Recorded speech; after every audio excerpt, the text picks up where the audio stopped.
কুরবানির ঈদকে সামনে রেখে আমার প্রয়োজনীয় বিশেষ কিছু জিনিসপত্র কেনার জন্য চলে আসলাম দোকানে। তো দেখেন দোকানে অনেক রকমের জিনিস পাওয়া যায়। তো সেটা বিশেষ জিনিস হচ্ছে আমার সবচাইতে মশলা করার জন্য কুরবানির জন্য ব্লেন্ডার, আর একটা নিয়েছি কড়াই।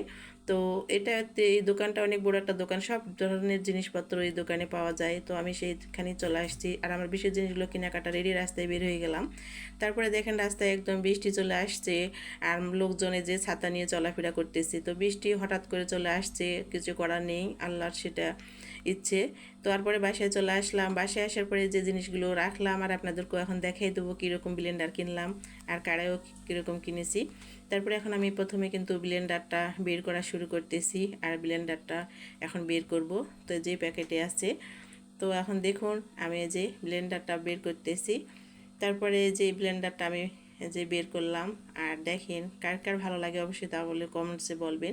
তো এই যে দুইটা ব্লেন্ডার নেওয়া হয়েছে, এখানে একটা আমার বোনের জন্য আর একটা আমার জন্য। তো দুইটাই ব্লেন্ডার কিন্তু একই রকম আর একই রকমের দাম দুইটারই। তারপরে যে ব্লেডগুলো ভিতরে দেখেন মশলা করার জন্য খুব সুন্দর মজবুত ব্লেডগুলো। তো এই ব্লেন্ডারগুলো বিশেষ করে হাতের কাছে যেহেতু ছোট, সবসময় রান্নাঘরের চামচিটে রাখার জন্য একদম মানে খুবই ভালো একটা জিনিস। আর এই যে একটা আমি কড়াই নিয়েছি, তো এই কড়াইটাও দেখাচ্ছি আপনাদেরকে। তো ঢাকনা সহ কড়াইটা সুন্দর একটা কড়াই আমার পছন্দের মতো নিয়েছি কোরবানির ঈদের জন্য। তারপরে এই যে দেখুন এই যে পাতিল সিস্টেম একটা কড়াই, সুন্দর, আমার কাছে অনেক বেশি ভালো লেগেছে। আপনাদের কাছেও কেমন লেগেছে অবশ্যই কমেন্টে বলবেন।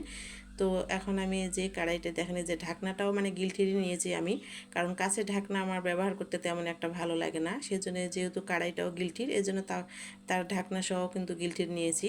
তো অনেক সুন্দর একটা কড়াই আর আমার কিন্তু অনেক পছন্দ হয়েছে। তো এই কড়াইয়ের দাম কিন্তু 900 টাকা নিয়েছে আর ব্লেন্ডারের দাম বেশি না, সেটা নিয়েছে 800 টাকা শুধুমাত্র। তো একটা করে ব্লেন্ডারের পিস কিন্তু 800 টাকা করে। তো দুইটা ব্লেন্ডার নেওয়া হয়েছে, একটা আমার বোনের জন্য একটা আমার জন্য।